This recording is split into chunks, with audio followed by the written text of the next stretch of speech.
বীর ভীমের হাতে হিড়িম্ব বধের কাহিনীটি মহাভারতের আদি পর্বের অন্তর্গত। এটি কেবল একটি যুদ্ধের গল্প নয়, বরং এটি পাণ্ডবদের জীবনের একটি গুরুত্বপূর্ণ সন্ধিক্ষণ। নিচে কাহিনীটি সবিস্তারে আলোচনা করা হল। ১. প্রেক্ষাপট বারণাবত থেকে। দুর্যোধনের ষড়যন্ত্রে বারণাবতের যতুগৃহে মোমের তৈরি ঘরে আগুন দেওয়ার পর পাণ্ডবরা একটি সুড়ঙ্গ দিয়ে সেখান থেকে প্রাণ বাঁচিয়ে পালিয়ে যান। দীর্ঘ পথ চলার পর কুন্তিসহ ৫ ভাই এক নিবিড় অরণ্যে পৌঁছান। ক্লান্তিতে মা ও বাকি ৪ ভাই গভীর ঘুমে আচ্ছন্ন হয়ে পড়েন, কিন্তু তাদের নিরাপত্তার জন্য ভীম একা জেগে পাহারা দিতে থাকেন। ২. রাক্ষস হিড়িম্বের আবির্ভাব। সেই বনটি ছিল হিড়িম্ব নামক এক নরখাদক রাক্ষসের এলাকা। সে একটি শাল গাছে চড়ে বসে চারদিকে নজর রাখছিল।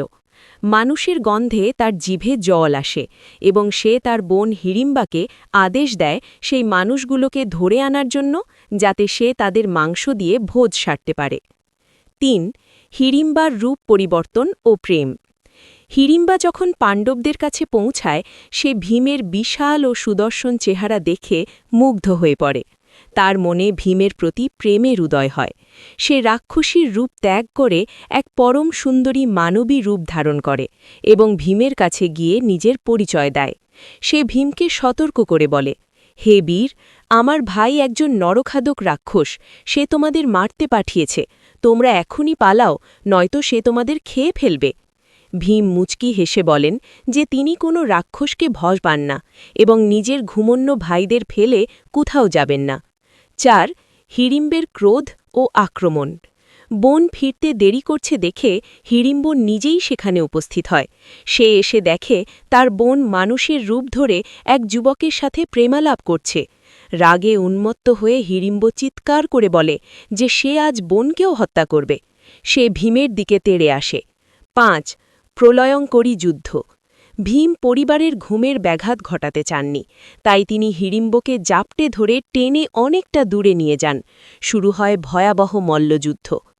গাছ ও পাথর।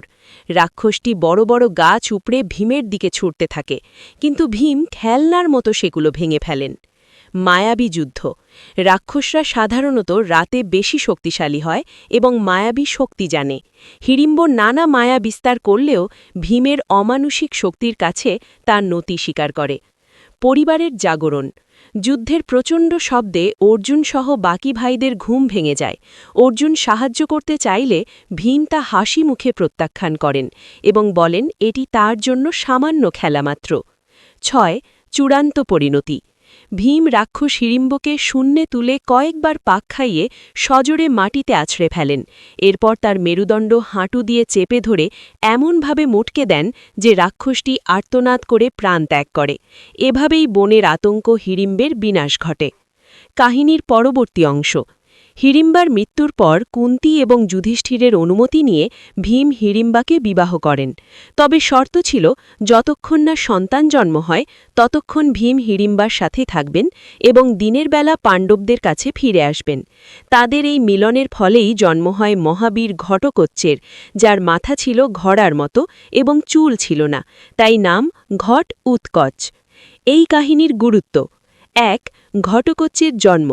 এই ঘটনার পর হিড়িম্বার সাথে ভীমের বিবাহ হয় এবং তাদের পুত্র ঘটকোচ্চ জন্মগ্রহণ করেন, যিনি কুরুক্ষেত্রের যুদ্ধে পাণ্ডবদের পক্ষে অত্যন্ত গুরুত্বপূর্ণ ভূমিকা পালন করেছিলেন। ২. পাণ্ডবদের নিরাপত্তা।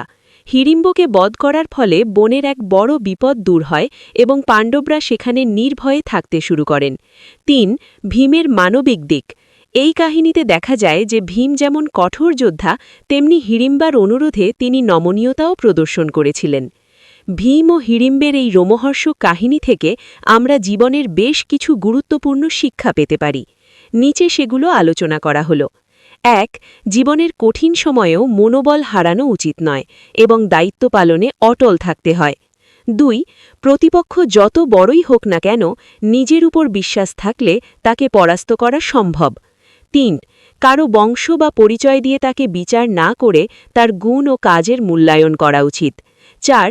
এটি পারিবারিক বন্ধন এবং গুরুজনদের প্রতি দায়িত্ববোধের এক বড় শিক্ষা। 5. অন্যায়কারী যতই শক্তিশালী হোক না কেন শেষ পর্যন্ত ন্যায়ের কাছে তাকে পরাজয় বরণ করতেই হয়। অবশ্যই কমেন্ট করবেন, সাবস্ক্রাইব করে পাশে থাকুন।